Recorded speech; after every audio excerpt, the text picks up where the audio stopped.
The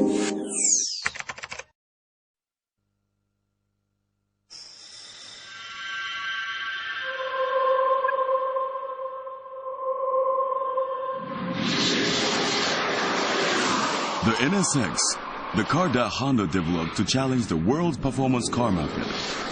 And we can't speak of the Type R concept without mentioning this car. I've never driven a car that handles this well.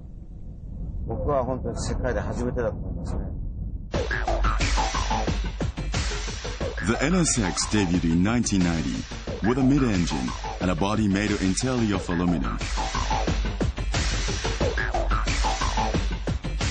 The engineers pursue ultimate performance as a roadworthy sports car, but also emphasize comfort for drivers using this car on a daily basis. The NSX created a standard for the sports car market in the 90s, and this can be proven by looking at how Ferraris and Porsches have evolved during the last decade. However, on the tracks, the NSX wasn't even the fastest Japanese sports car when it debuted. The opponent of the one-on-one battle was the defending champion, the Nissan Skyline R32 GTR. Right after the start on the first hairpin, the NSX is already losing its position. The gear ratios are too wide for this uphill, so I'm falling behind.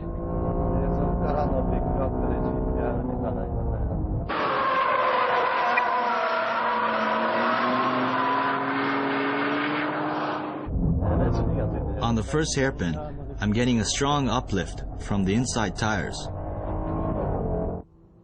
Considering that the battle took place on a circuit with plenty of tight corners, the NSX lost its debut battle against a rival that was constructed from a completely different perspective.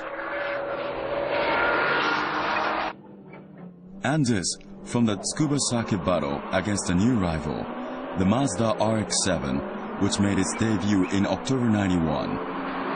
The NSX goes after the RX-7, which made a good start, jumping to second.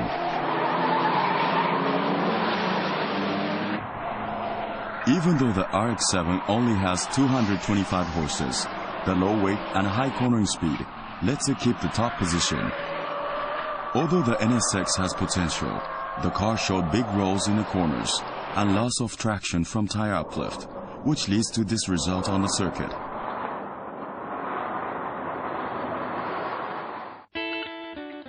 In November 1992, the ultimate NSX was born, the Hinomari Honda, which was a nickname of the first Japanese F1 machine to win the Formula One race in the 60s, and the great-grandfather of this car. The machine was given the red Honda badge on a championship white body color, a tradition of true Honda sports cars. The car was given the name NSXR. On the official NSXR catalog, it says this model was born to run on the track.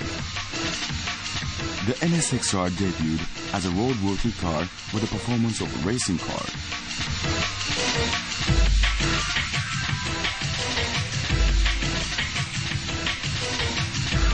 In pursuit of performance, a total weight of 120 kilos from the undercoating and even the harness parts were stripped off from the original NSX. Furthermore, to increase the driving pleasure and the controllability, 2 aluminum reinforcement bars were added to the front. The whole suspension system, from the spring and damper to the rubber bushings and LSD, were developed from scratch for ideal steering characteristics on circuits. In addition, the tires were newly developed especially for the NSXR. If you look at the way the car is pitching on this country road, you can tell that the NSXR was designed to go on the tracks.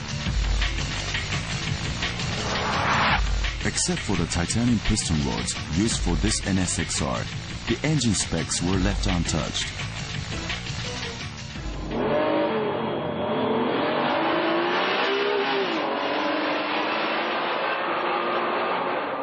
The NSXR beat the NSX in the quarter-mile race by 0.64 seconds.